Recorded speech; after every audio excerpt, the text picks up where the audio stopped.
मुंबई पश्चिम महामार्गावर वाहतूक कोंडी झाली। प्रवासी आणि नागरिकांचे याच्यामध्ये अतोनात हाल झाले। कामं अपूर्ण आहेत आणि त्यामुळे वाहतूक कोंडी होतीये।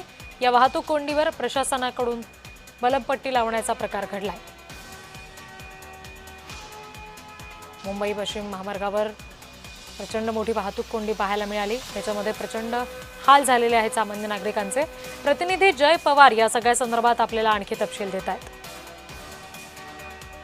मुंबई पश्चिम महामार्गावरती रस्त्याच्या रुंदीकरणाचे काम सुरू असल्यामुळे मोठ्या प्रमाणावरती वाहतूक कोंडी ही या ठिकाणी होताना पाहायला मिळते। आपण सध्या अंधेरी या परिसरात आहोत। आपण जर या ठिकाणी पाहिलं तर हा संपूर्ण मार्ग बोरोली अंधेरी या साईडने येणारा मार्ग आहे, तर दुसरीकडे दादरवरनं अंधेरी आणि बोरोली साईडला जाणारा हा संपूर्ण मार्ग आहे। आणि या दोन्ही मार्गावरती आपण जर पाहिलं तर प्रचंड वाहतूक कोंडी ही आता सध्या होताना पाहायला मिळते। खरं तर वाहतूक पोलिसांच्या माहितीनुसार गेल्या काही दिवसांपासून या दोन्ही रस्त्यावरती रस्त्याच्या रुंदीकरणाचे काम हे सुरू असल्या कारणामुळे मोठ्या प्रमाणात वाहतूक कोंडी होत होती। मात्र आता हे काम पूर्ण झाल्यानंतर सुद्धा मोठ्या प्रमाणावर या ठिकाणी वाहतूक कोंडीला नागरिकांना सामोरे जावं लागत असल्याचं चित्र एकंदरीत पाहायला मिळतं। आणि याचं कारण म्हणजेच आपण पाहिलं तर मोठ्या प्रमाणावरती या ठिकाणी लोकांची रहदारी ही रोजच्या प्रमाणे असते आणि त्याचबरोबर अवजड वाहनं, त्याचबरोबर मोठी वाहनं, बसेस असेल, त्याचबरोबर ओला उबेर रिक्षा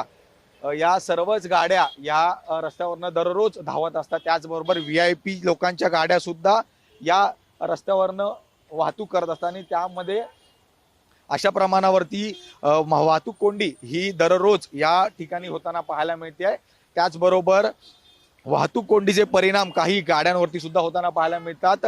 बराच काळ हळू वेगाने गाडी चालवल्यामुळे सुद्धा काही गाड्या ज्या आहेत ते या रस्त्यामध्येच बंद पडतात आणि याच्यामुळे सुद्धा मोठ्या प्रमाणावरती वाहतूक कोंडी ही होत असते। आणि त्यामुळे या सर्व संदर्भात आता वाहतूक पोलिसांकडनं या सर्व रस्त्यावरती वाहतूक सुरळीत करण्याचं काम जे आहे ते सुरू असताना पाहायला मिळतं। मात्र अनेक दिवसांपासून होत असलेली ही वाहतूक कोंडी, नेमकं या वाहतूक कोंडीच्या मागचं कारण काय, त्याचबरोबर ही वाहतूक कोंडी कधीपर्यंत सुरळीत केली जाईल, त्याचबरोबर या वाहतूक कोंडीवरती नेमकं काय उपाय केला जाईल आणि त्याचबरोबर मुंबई पोलिसांचं या सर्व गोष्टींकडे दुर्लक्ष होतं का, असा सुद्धा प्रश्नचिन्ह यावेळी उपस्थित होतं। त्यामुळे या सर्व संदर्भात शासनाच्या माध्यमातून काय निर्णय घेतले जातील आणि कशा पद्धतीने सर्व लोकांसाठी हे मार्ग जे आहेत ते मोकळे केले जातील ह्याचा पाहणं आता तितकंच महत्त्वाचं असणार आहे। व्हिडिओ जर्नलिस्ट संतोष बोराडेसह मी जय पवार, जय महाराष्ट्र न्यूज, मुंबई।